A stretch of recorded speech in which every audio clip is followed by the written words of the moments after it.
Have you ever heard the phrase, don't boil the ocean? Old white people love it, myself included, but it basically means that you can't do everything all at once. So instead of overhauling your morning routine and completely changing the way that you work, try implementing these micro habits if you actually want to see yourself level up and feel more productive and hit your goals this year. But for myself and for scientists, not to be confused because we are not the same, all agree that micro habits can actually get you closer to your goals and make you feel more productive without it being overwhelming. And for context, I have 2 full-time jobs, so without being extremely productive and extremely well organized, I would actually be crumbling. And some days, honestly, I still do. However, implementing these micro habits has made me significantly less stressed and honestly have way more energy and clarity around the work that I'm doing. You know the drill. I've got my iPad. Let's get into it. The reason that micro habits work so well is you're basically creating a small contract with yourself.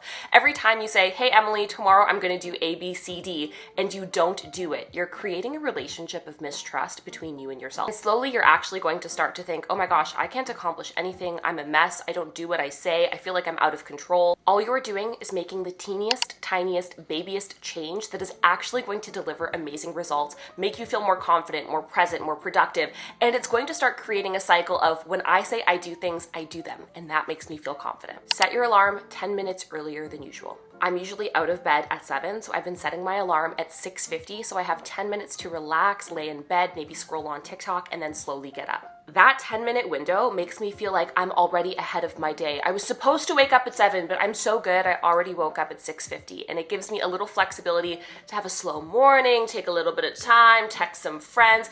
It gives me the power to manage my time however I like, and it really starts my day off on the right foot.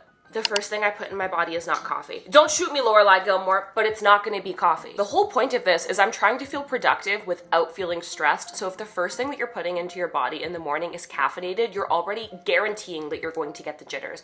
Try water, try an uncaffeinated tea, try to hold off at least an hour before putting something strongly caffeinated in your body. And you'll be surprised, you'll actually need less coffee throughout the day when you try this. Make vitamin D a priority before 10 a.m. Now, I'm lucky, I have a dog and he is perfect and an angel and 6 pounds, just like me. So I take Winky Barnes on his little walk every single morning, and trust me, I notice the difference from my mental health pre having a dog to having a dog. Making sure that you are getting vitamin D and getting outside before you start your workday, before you do anything productive, is going to make you so much more productive. Getting sunshine, getting vitamin D helps make sure that you are fully awake, you don't feel groggy, you're not dragging your feet, your day has like truly started, you feel energized and alive. It balances out your circadian rhythm, which is super important to getting a good night's sleep later in the day. And just out of principle, I like the idea of starting my day with something that is just for me. I don't want to roll out of bed and immediately be a slave to my laptop. Like, that is not what I'm doing. Every single day, even if I have nothing going on and I'm just working from home, I get myself ready and I get my space ready.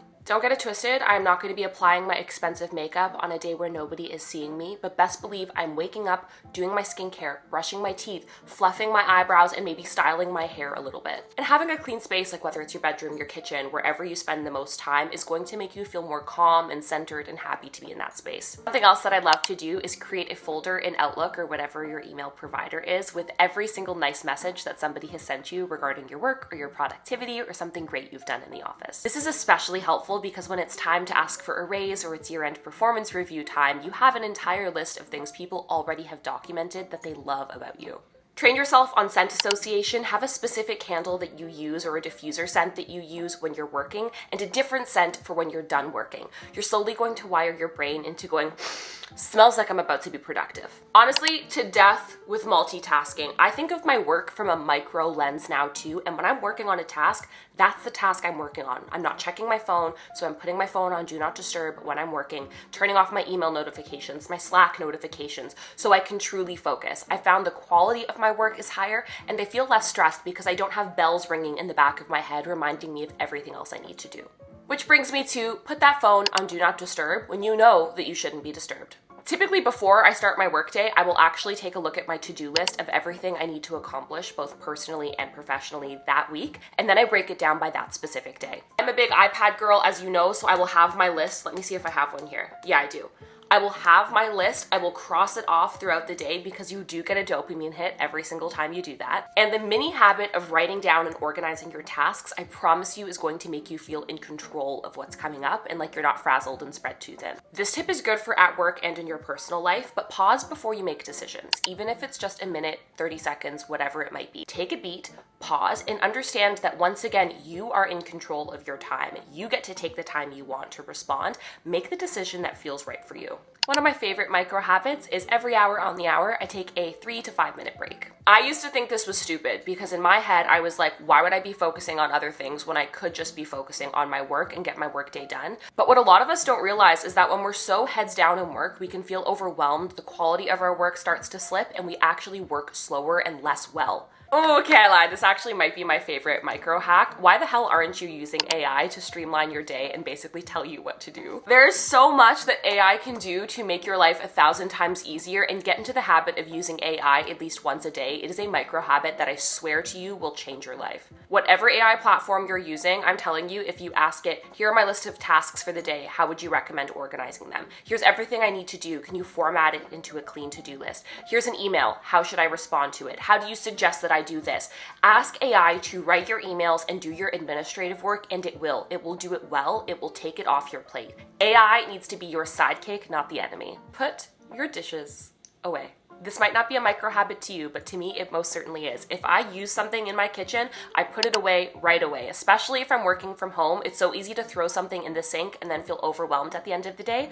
And what could have been a 30-second task is suddenly you having to do your freaking deep clean for 40 minutes at 5 o'clock every single day. I actually say keeping the house tidy instead of having to deep clean has saved me so much time and stress, because if my space isn't clean, I get a little stress-a-loo, I do. You're gonna hate me for this one, baby, but movement is important. And if you make the micro habit of maybe just getting up to stretch once an hour, or going to the gym once a day, even though that's not necessarily micro, that's a bigger habit, you are going to be so much more productive and accomplish so much more. When you exercise, you're releasing dopamine and serotonin. You are statistically going to feel happier. You are statistically going to be sleeping better. You will think more clearly.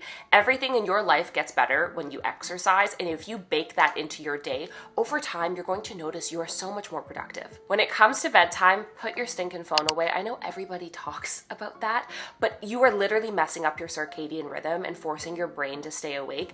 At an absolute minimum, turn on that function on your iPhone where it tells you that it's like nighttime mode, because it reduces some of those harmful lights that are going into your eyes. And what I really like to do on a night where I need great sleep, and it's such a small 30-second thing to add, is I have a nighttime playlist for when I'm getting ready. It really helps to set the tone and the intention of my time and calms me down. Lately, I've been loving blues and jazz, but sometimes I listen to ASMR instead. You don't need to make big changes in order to see the results of big change. Sometimes small, little habits can add up and really shift our mindset, boost our productivity, and our overall happiness. These are the things that I have been doing over the last 4 years that have fundamentally shifted my mindset, boosted my productivity, my organization, and my happiness. Challenge yourself to pick up at least 5 of these this week, and let me know how that felt for you in the comments. Thank you so much for being here. Don't forget to leave a rating. What am I, a restaurant? Don't forget to subscribe, leave a comment, like, and I think that's everything. Thank you so much for hanging out with me. I'll talk to you in my next video.